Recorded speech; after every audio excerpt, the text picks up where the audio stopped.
Selamat pagi anak-anak. Sekarang kita belajar mengenai organ peredaran darah dan fungsinya pada manusia. Ya, di sini dijelas. Kalian bisa melihat gambar jantung dan pembuluh darah.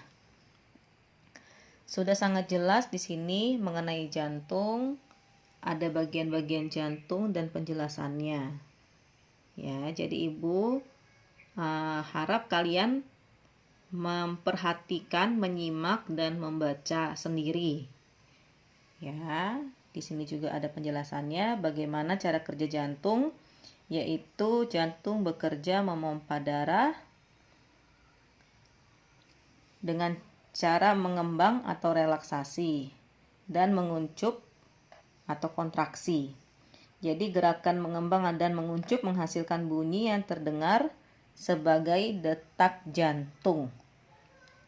Oke, di sini Ibu mau menjelaskan mengenai pembuluh darah. Pembuluh darah dibedakan menjadi 3, yaitu arteri, vena, dan kapiler. Oke.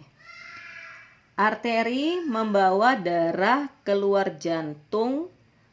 Arteri berdinding tebal dan elastis. Ya, nih, berdinding tebal dan elastis. Denyutnya sangat terasa. Aliran darah di arteri lebih cepat daripada vena. Arteri terletak jauh dari permukaan kulit.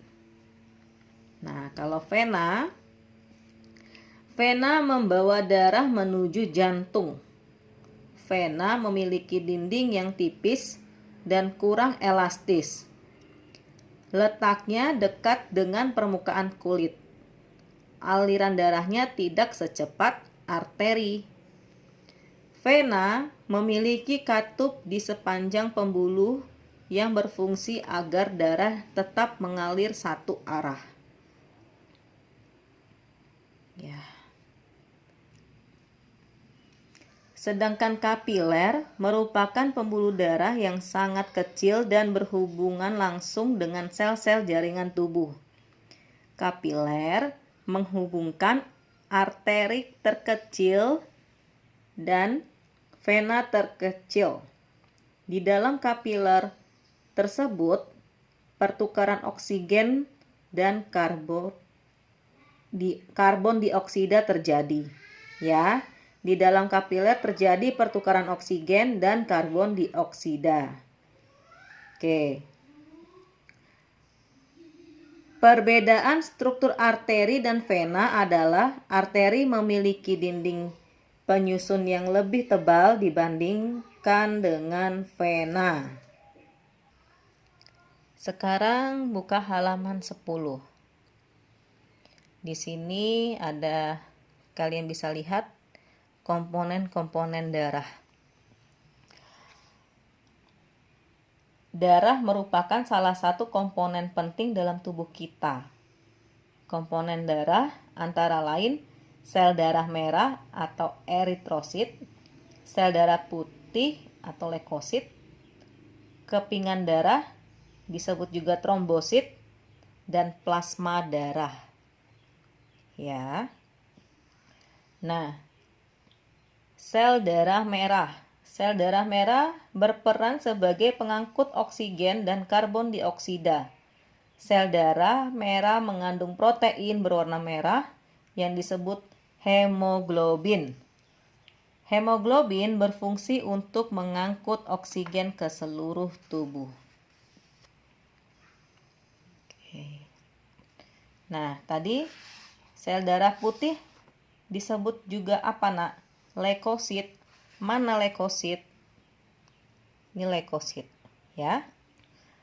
Sel darah putih berperan membunuh kuman yang masuk ke dalam tubuh. Oke. Keping darah. Keping darah berperan dalam proses pembekuan darah dan penyembuhan luka. Sekarang kita ke plasma darah. Plasma darah. Plasma darah merupakan bagian cair dari darah yang terdiri dari 90% air.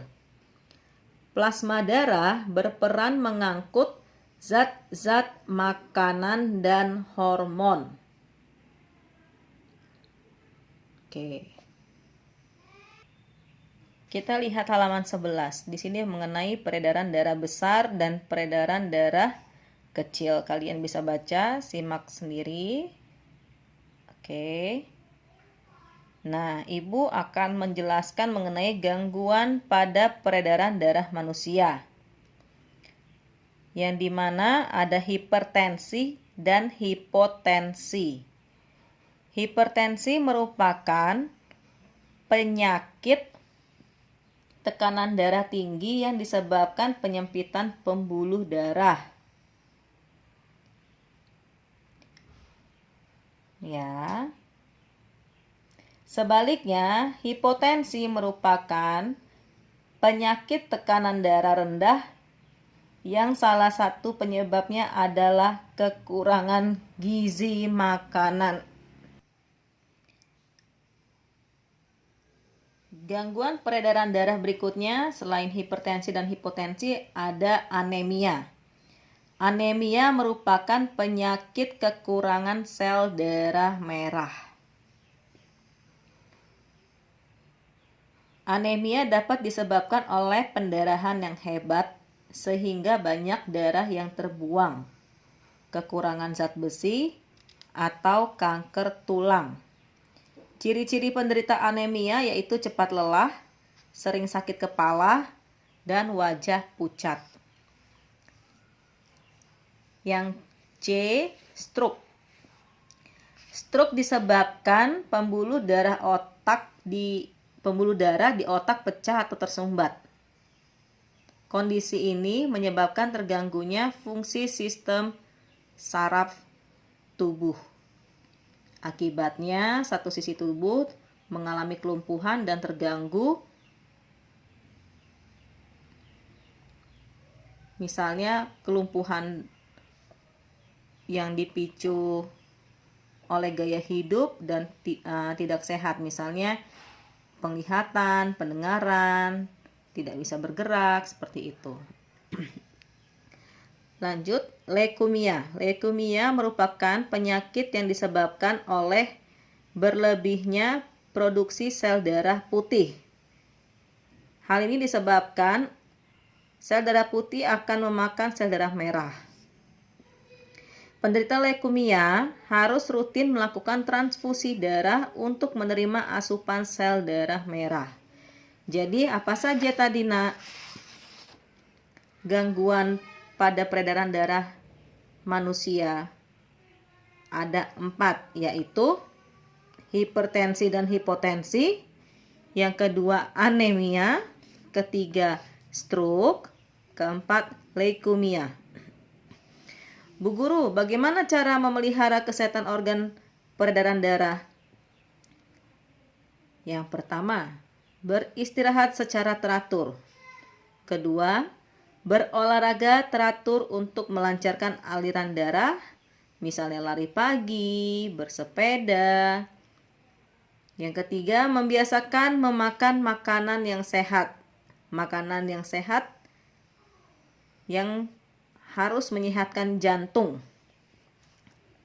seperti makanan gizi seimbang dan rendah lemak. Terlalu banyak mengkonsumsi makanan yang berlemak tidak bagus ya nak. Kenapa? Karena dapat mengakibatkan penyumbatan pembuluh darah. Jadi, usahakanlah kalian mengkonsumsi sayur dan buah setiap hari.